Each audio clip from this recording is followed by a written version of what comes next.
में है, इस तेग में है, इस बेग में है, इस खंभ में है, तलवार में है।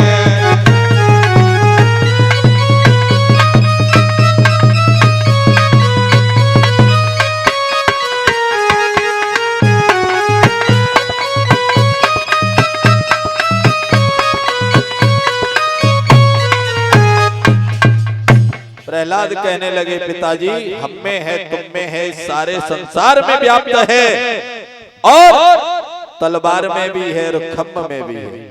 उसी समय हिरण्याकश्यप ने कहा कि इस खम्भ से इसको बांध दो। आज प्रहलाद ने देखा इतना तपता हुआ खम्भ, तो प्रहलाद के मन में कुछ शंका पैदा हुई है। उसी समय भगवान ने अपनी योग माया से छोटी छोटी चींटियों को उस खंबे के ऊपर चढ़ा दिया। प्रहलाद के मन में आया कि जब ये चींटियां इस खंबे पर जल नहीं रही हैं, तो मैं तो बहुत बड़ा हूं। इतना सोचते ही तुरंत उस खंबे को ऐसे बालक ने अपने अंदर लपेट लिया जैसे साक्षात मां से एक बेटा लिपटता है।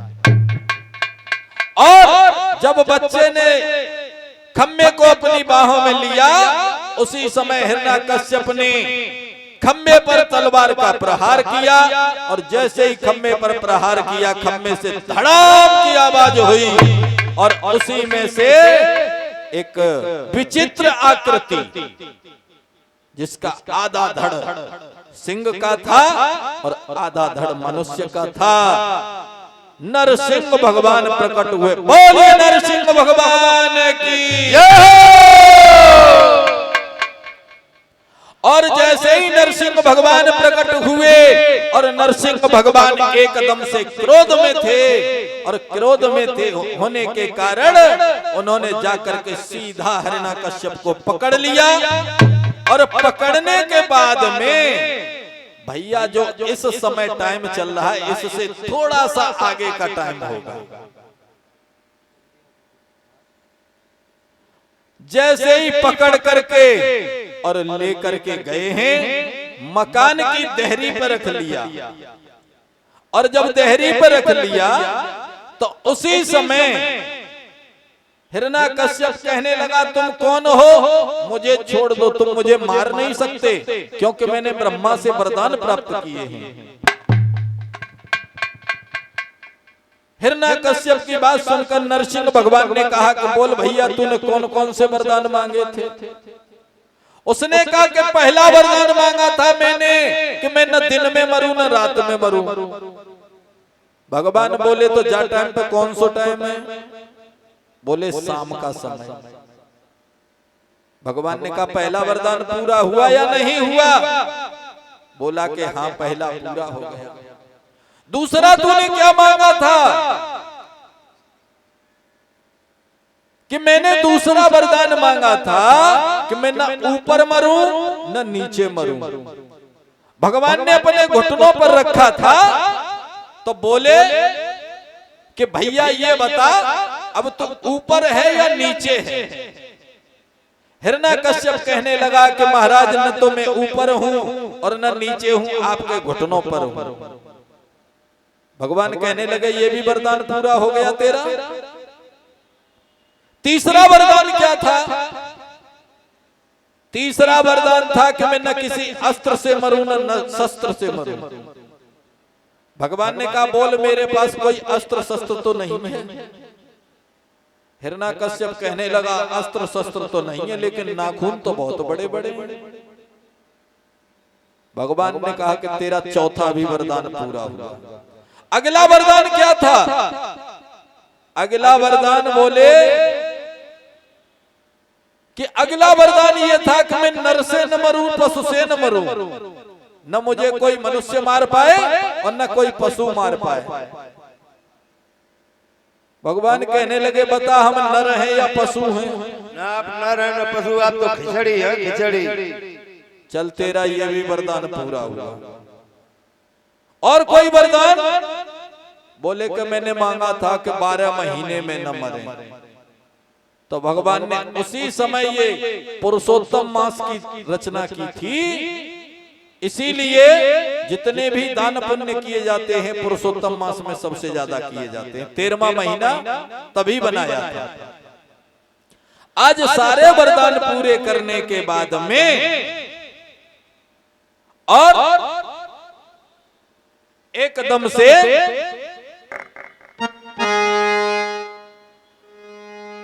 कि बांधा प्रहलाद को गर्म खंबा, फाड़े खंबे से निकला अचंबा।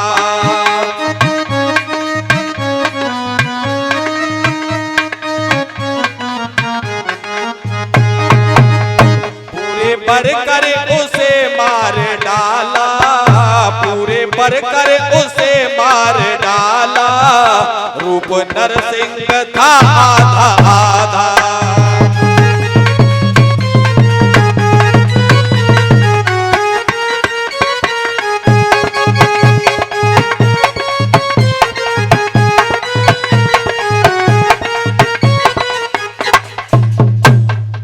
आज संपूर्ण वरदानों को पूरा करने के बाद भगवान ने हिरण्यकश्यप का वध कर दिया। और जैसे ही हिरण्यकश्यप का वध किया है उसी समय भगवान का क्रोध और बढ़ गया। और जब और बढ़ गया है तो भगवान चारों तरफ अपनी लंबी जीभ को हिला रहे थे।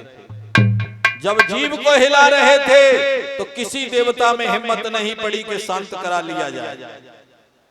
दौड़े दौड़े देवता लक्ष्मी मैया के पास गए, बोले मैया गजब हो गया। लक्ष्मी जी बोली क्या हो गया? बोली के पिताजी तो बब्बर शेर बने बैठे।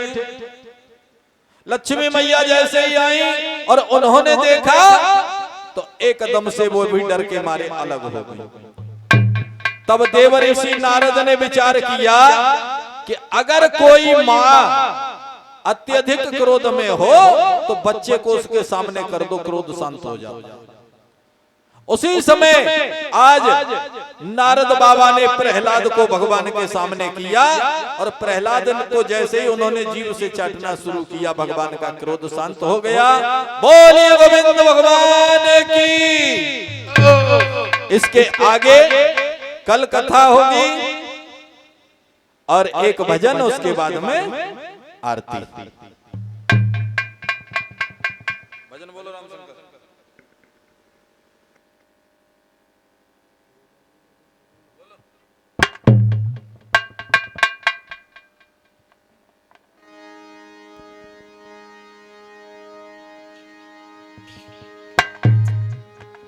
ये उस समय की बात है महाराज, जिस समय राम अयोध्या में आए और उस धोबी ने सीता को दोष लगाया।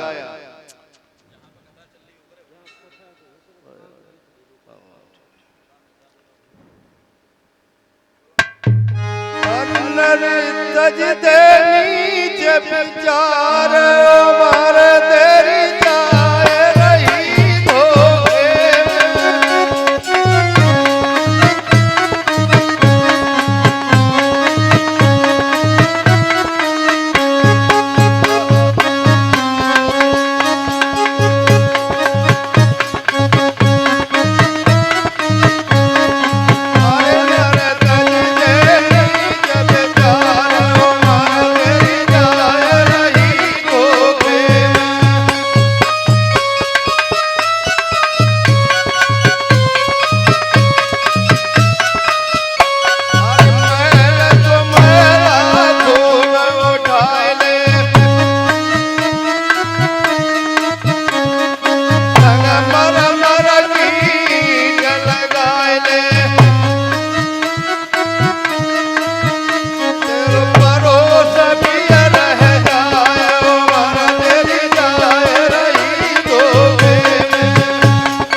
अब आज राजगढ़ बुढ़ापा है। अरे तो चलना अब मेरे यार